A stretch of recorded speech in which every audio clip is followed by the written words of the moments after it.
Hey guys, welcome back to the CryptoJobs YouTube channel. I'm your host, and today we're doing a crucial update on BLES.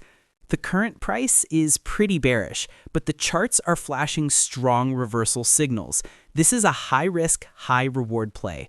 We have a long-term uptrend still supporting prices, and on the M15 to H1 view, we see a possible bottom forming with a bullish RSI divergence and the price hitting highly oversold territory on our Ichimoku indicator.